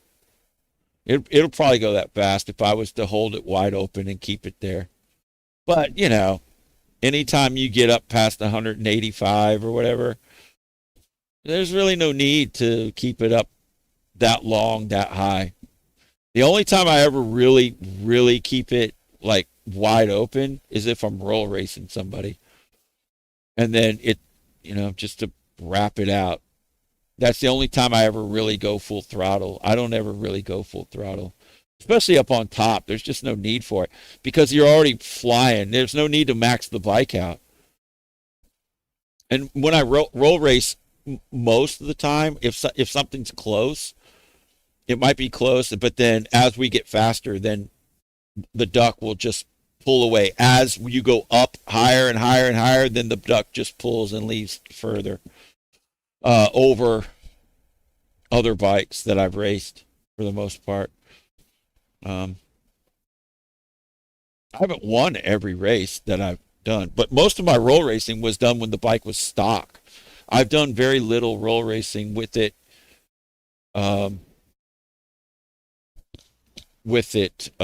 Tuned.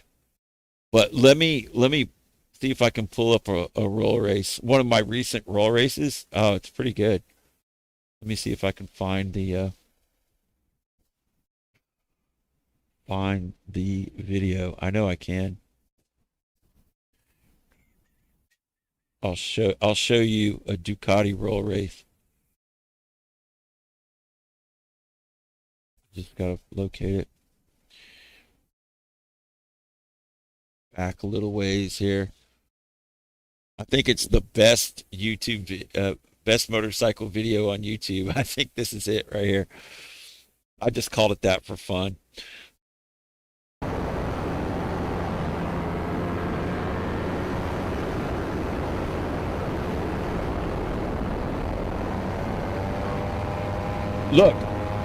Look, adding throttle, leaned over. That's a strong lean right there. And I wasn't pushing it that hard because my light was coming on. See, my light's been coming on for a while. See, like, not there. Like, look right here. See that light? I can't zoom in because it's a YouTube video, but that's when my light was first starting to come on after I got done with the Desmo. It's because that washer wasn't flowing electricity. But look, that's 175 leaned over pretty far right there. And adding throttle.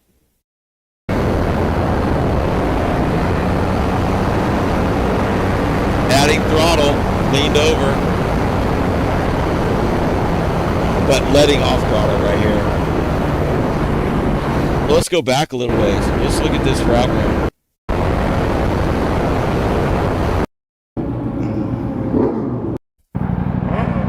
Do another.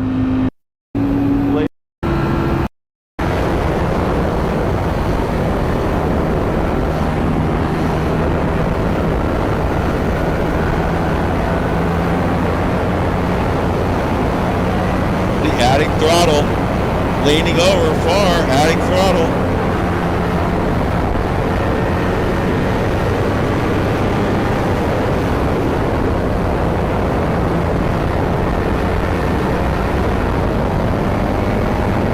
You hear the engine go up?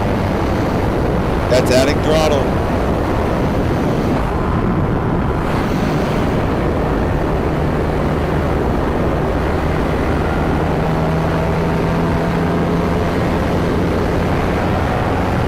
Some pretty high-speed turns coming up, but I wasn't pushing 100% because that light was coming on the bike and I had no idea what it was at the time, so I didn't want to get caught off guard, go into a turn and then lose stability or something. I just didn't know what to expect at this time.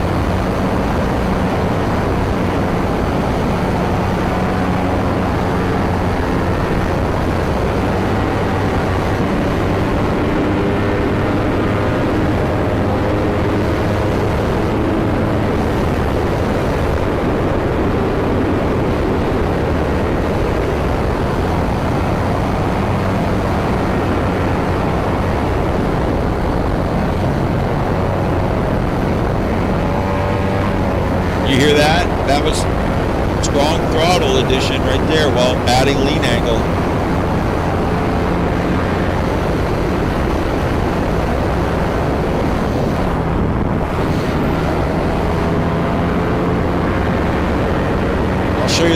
race in a second.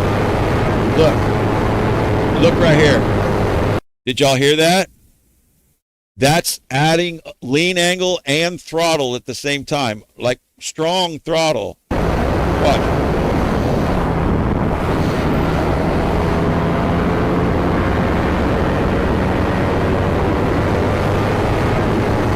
Like wailing on it right here, pretty hard, right? Adding throttle.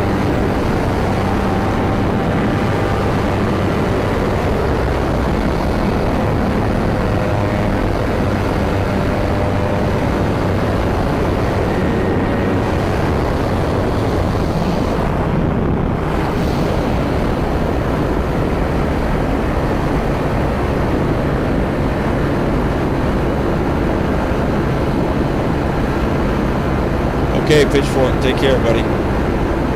All right, so there's one more turn coming up here. I wonder what that light is. See, that's when that light started coming on. I was like, what the hell is going on? This is when I first saw. But I'm getting ready to dive into a turn after that light comes on. It means all the rider aids are off. There's no rider aids whatsoever. And he's running up behind me because I'm not really pushing too hard, and he's fast too. He's on a Ducati 9 something. It's a twin. It's a twin cylinder Panigale. You hear that? That's a long right hand sweeper at 176 miles per hour.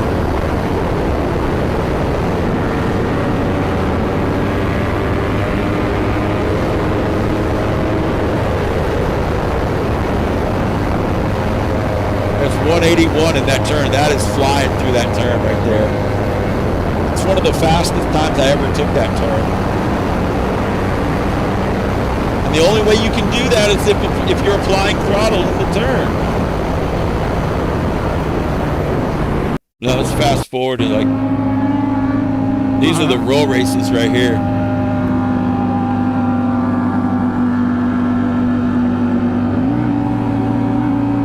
The first one, they get a jump a little bit. There's 2 roll races here.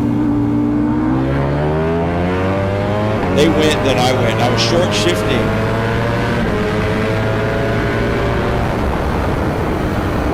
Didn't have time to really open her up just then. The next roll race, that's coming up. Won't be short shifting in the next roll race.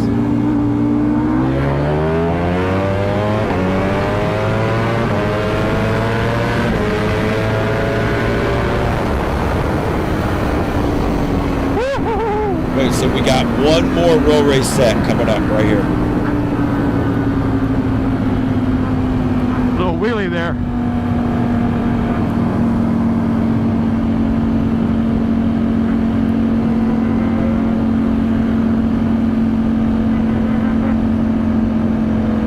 Yeah, they're going to line up. They're going to want to line up. So let's go.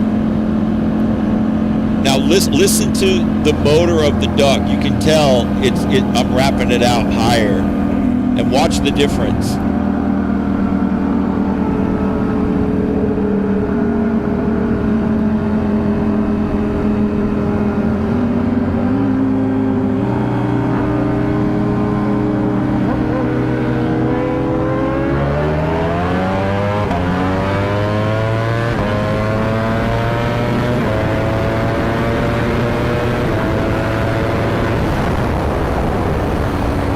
Power unlock.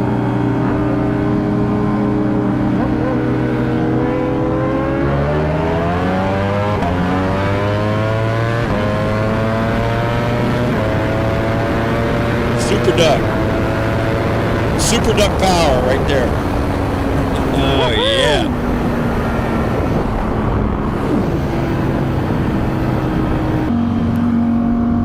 There you go, folks. Yeah, she runs good, man. She runs good. She's got 46,000 miles. At this time, it was like 42,000 or something. 42,000 miles, or however many miles it had on it. It was 40 something. 46,000 now, but that might have been 44,000, something like that at that time. I don't remember. That was like a couple of months ago. So Mr. Bit says looks like Hardy Toll Road. Yeah, that's what it is. Yeah. Proud member of Goat Club, Mr. Bit 10, Mr. Bit 10. Miki says, when was this goat? That was like month and a half, 2 months ago, something like that. Bezzy is still here. Dean says that's really cool with the duck. Yeah, you see how it pulls, right? Like once we get going, and then just holding it open, it goes up high in the RPMs. It pulls through the mid range and then goes all the way up higher in the RPM. See, in the first roll race set, I was short shifting it, and we were staying kind of close. But as we got faster, I was going to start pulling. But then on the second roll race, that's when I really twisted it and let it wrap out. And then you saw just like how it was kind of right there, and then just went, it just pulled away. The Duck's strong. It's really, it's a strong bike for sure. It's super light. It only weighs like 420 pounds. And it's an 1100 too. It's not a 1000. So it's a bigger motor than the other bikes too. So, and then with it tuned with the exhaust and the filter and all that shit, it's just a beast. It's strong. Super strong. Brian Keller says strong. Hell yeah, strong, man.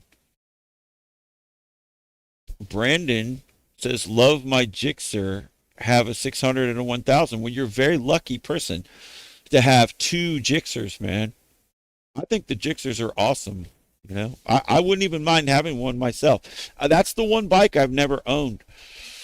Well, I've never had a ZX10 either. I had a Ninja ZX7. I had a Ninja 600. And then I've had an R6. And then I had an R1. And now I have the Ducati. But I had other bikes before those. They were dirt bikes and stuff. But those are the bikes that I've owned over the years. Not a whole lot. I haven't had a whole lot of bikes. I've had 1, 2, 3, 4, 5, 6, 7, 8. I've had 8 bikes in my life. That's it. Only 8. That's not that many for how long I've been riding. I did take a long break though. I took a long break, a very long break, but I need more bikes. I need more bikes for sure. You can't have too many bikes, can you? Well, if you've got to insure them and maintain them and put tires on them and oil change them, it gets expensive if you ride them. If you actually ride them, it gets expensive. Chain and sprockets, you know, just replacing anything else like these sensors and stuff or whatever, you know. It's just the tires are the big one. Tires, that's the big expense over anything.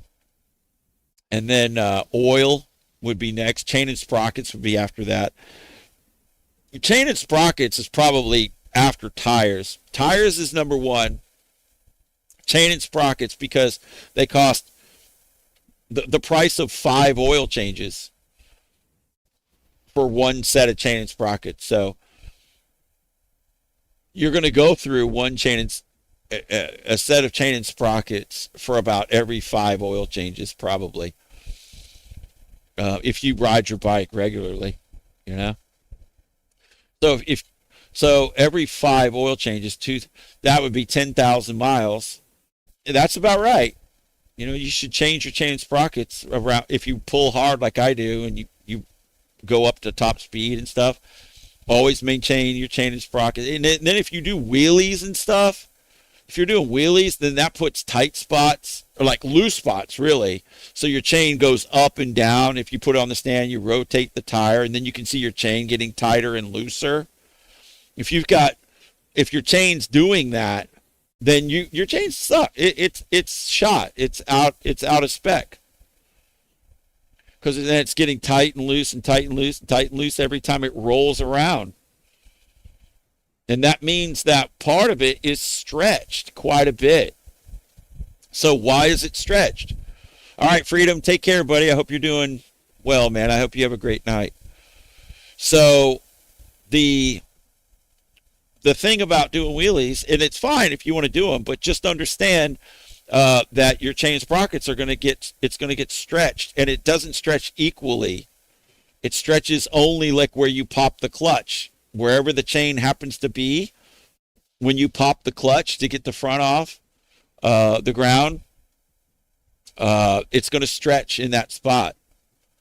And then once it stretches, see, if I see my chain sprockets are stretched, I don't trust them after that. Not to do 200 miles per hour.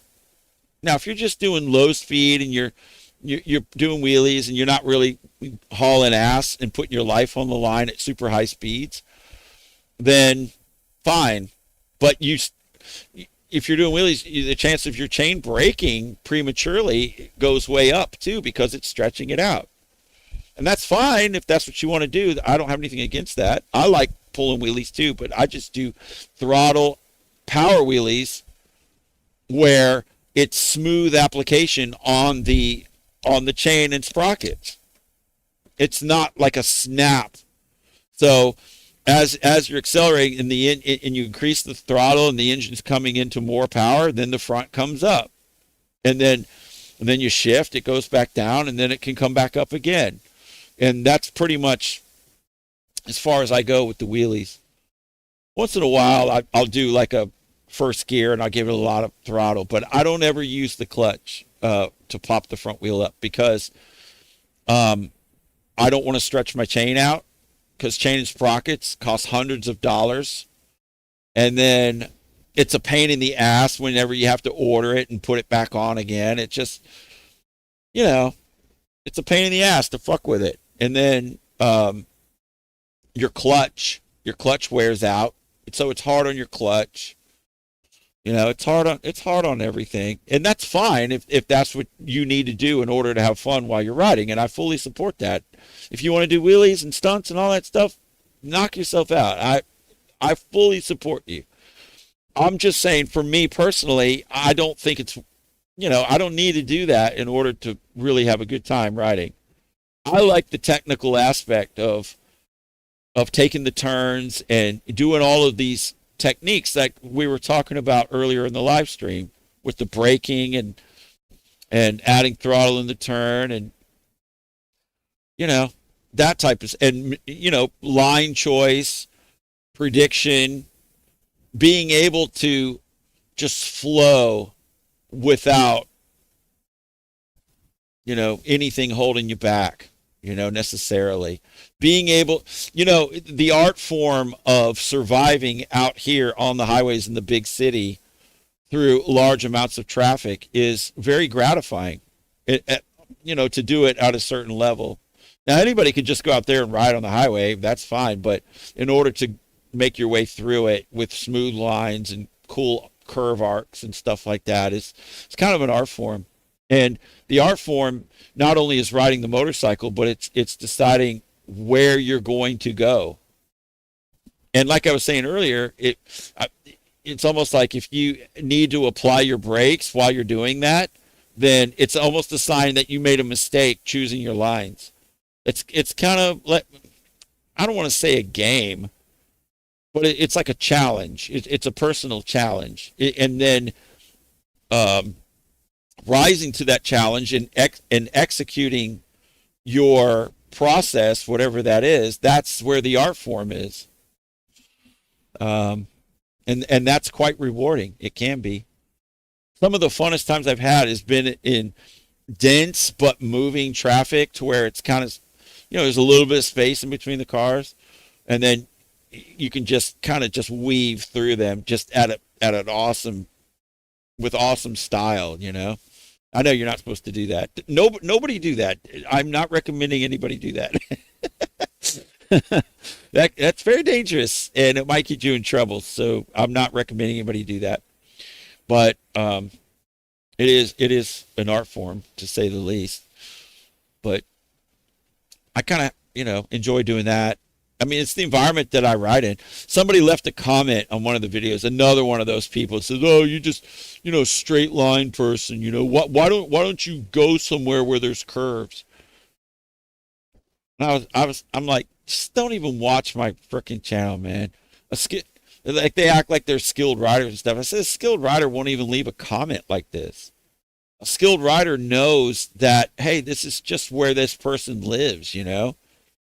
It's just where you live. If you live like in canyons or out in the country and you got twisty roads, you're lucky, right? That's just where you live. But see, I don't live in a place like that. I live in a big city, so I'm just recording what I'm doing. This is what I have available to me. But then you get slammed by people who are ignorant. That see, a skilled writer would never say anything like that, because a skilled writer can say, okay, this person is obviously making their calculations and they're having their ride, and this is just the environment that they're in. It's just not that big of a deal. See, whenever I watch people's content, see, that's a thing. It's some kind of an insult. It's like a slight that the commenter is using to elevate themselves and to put down whoever the content creator is. And it's kind of like a trend. It's like a comment trend. Just like, if you think you're fast, you go to a track, you get your ass kicked. That's another trend comment that other people have read somebody else post on another video, somebody else's video, and then stored it in their mind, and then watched my video or somebody else's video and say, oh, yeah, and then they just repeat that. Like they record it in their mind, and then they just repeat it as their own thought on somebody else's video. They thought of it or some shit, but it's just it's common. And so that creates like a trend where a bunch of people are seeing those comments, and then it self perpetuates, and then it's like a repeat comment that multiple people post or whatever, because they think that's the cool thing to say when watching that type of video or whatever. And it's not legit. It's just a regurgitated thought from somebody else that they read. And it's it is what it is, but it's not so much the comment that annoys me. It's the fact that I know that it's a regurgitated trend comment that it's almost like low IQ or small-minded people or wannabes or whatever that are the ones that are doing it. And anybody that does comments like those, I automatically know that they're not, real writers. That they're not like a real skilled person. Because if you are a skilled person, you won't leave comments like that, because your skill and your experience lets you know what the situation is. And also, if you are skilled, you don't have to degrade someone else. The more skill you have, the more experience, the more, or should I say, the more it means that you're not going to demean somebody who is not as skilled. Because it's almost like a parent doesn't make fun of their kid because they don't know something, right? If a parent has kids and the kids are learning and this and that, or if an adult is interacting with children or something, the adult isn't going, it's improper, it's inappropriate for the adult to use their experience and their superior understanding of the world to slam the child, right? To slam another human being who is just earlier in their life journey that doesn't understand the world at the level of the adult. So the adult will look at the child and be compassionate and will guide them and won't make fun of the child and will try to like promote thought and and the attainment of understanding. So an adult, a good steward of the child, will try to bring the child up by inspiring the child to think about things in a certain way to gain understanding. And the adult, the older person, will utilize their wisdom to instill wisdom and life skills into the person that doesn't have as much. Right?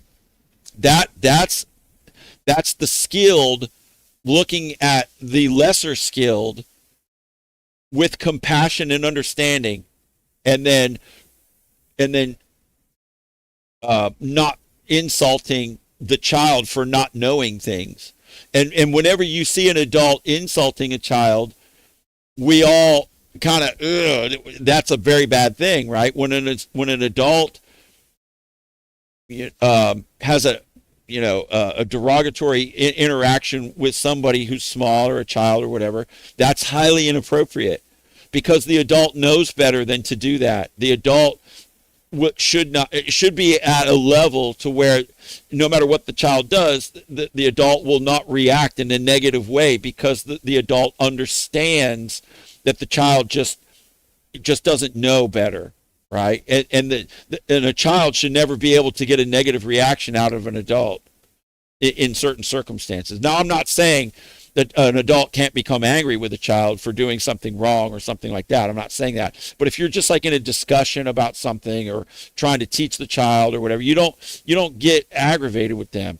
And so when somebody who has skill is interacting with somebody, it might be two adults, but the person with the skill and the experience is not going to make fun.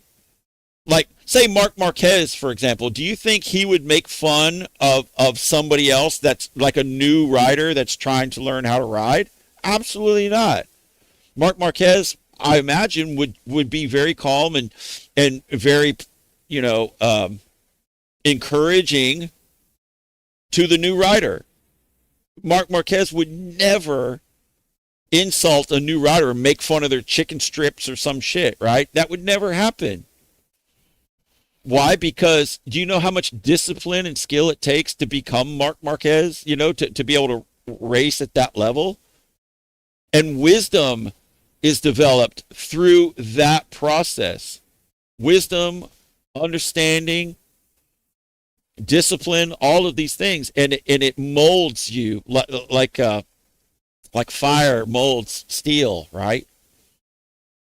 All of your experiences that you've been through sharpens you into something strong and well disciplined and wise.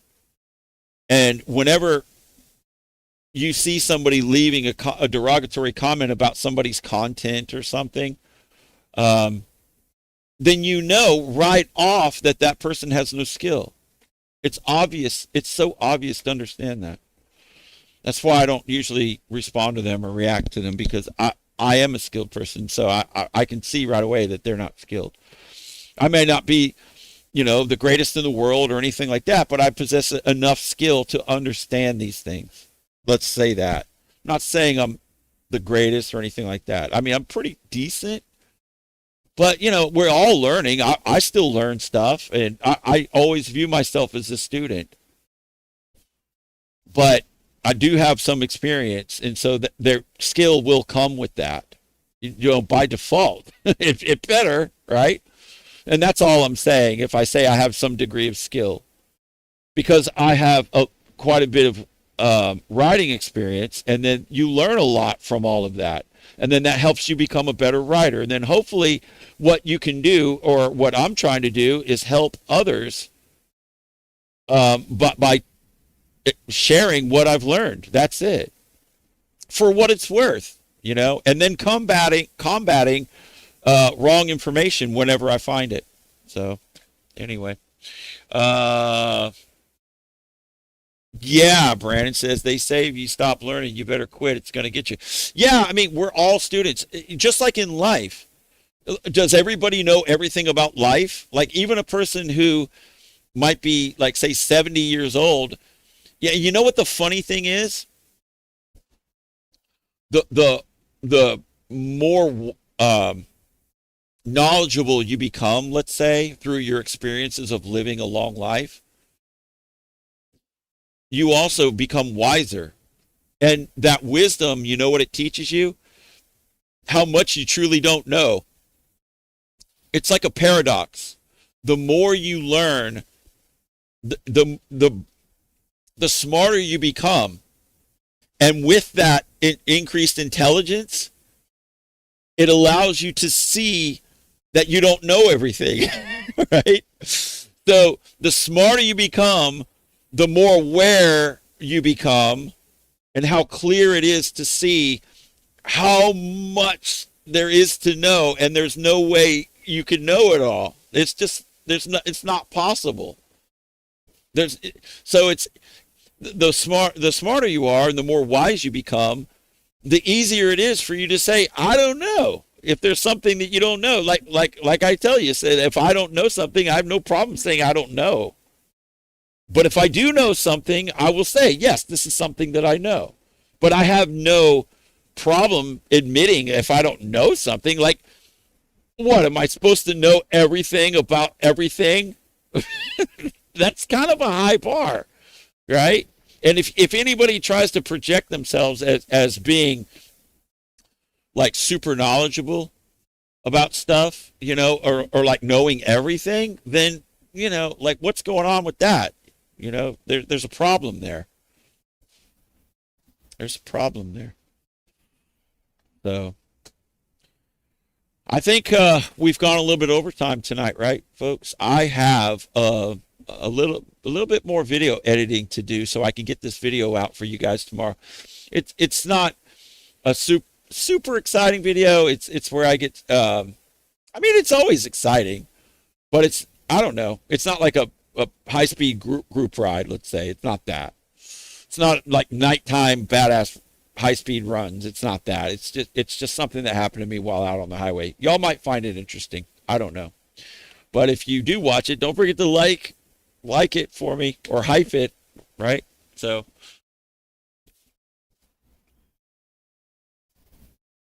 dude, Steve Grant. I see, man. Cyber Thursday, I would take CTG's advice all day. I would take CTG's advice all day. It just really depends on when people choose to listen. Yeah, yeah. I mean, you know what? Like, I have people close to me that I've tried to make suggestions to about certain things, and they do it their own way, regardless. And that's fine. Um, because I'm not the boss of anybody. I can't make anybody do anything. But as a friend, I say, hey, you might want to consider this. And then, uh oh. But we all do that. Like, I've been given advice that I didn't take before too. My dad used to give me advice. He would give me like little secrets and stuff, how to make my life easier. And I would just disregard, just disregard that shit. And then I learned the hard way. So when I say some of the people around me that I've tried to give advice to, and then they just still did things their own way, and they paid the consequences for it, because they didn't take my advice. I'm sure they appreciated it and they thought about it, but then they thought, well, I'm just going to do this anyway, like innocently, but there it is. And I don't hold it against them, because they suffer the consequences. But I too am like that. So I'm not saying I'm not like that either. So I'm not judging anybody. Please don't misunderstand. Whenever I talk about other people or make fun of other people, sometimes I mean it. sometimes I'm just being an asshole. That's true. That's absolutely true. But a lot of times I'm just having fun and just playing around. But and hopefully we can all laugh about it and everything. So anyway, I hope this live stream has been useful, because we talked about some pretty in-depth techniques on how to enhance your rides, not only for the fun of it, but also the safety of it. And I hope we've gained a better understanding. I hope what I've shared here is useful to you guys and it helps you. That's the whole point of doing it. And that's my only purpose. My purpose by doing these live streams is to have fun and spend time with you guys, and then hopefully be helpful to in some way enhance people's rides. In the form of safety mainly, fun and technique, but then translates into them not having any harm come to them. That's really what's at the core of everything that I discuss here. That's why I talk about crash avoidance so much. And I hope that I'm able to avoid crashes myself. I'm not putting myself above and outside any of this. I'm just as much deep buried inside all of these possibilities of having a bad day just as much as anybody. And I just hope for the best. And that's all I want for all of you out there. I just want the best for everybody. I want each and every one of you to be able to ride motorcycles and have a good time and not crash. That's the whole thing right there. Because if you crash, you're not riding anymore.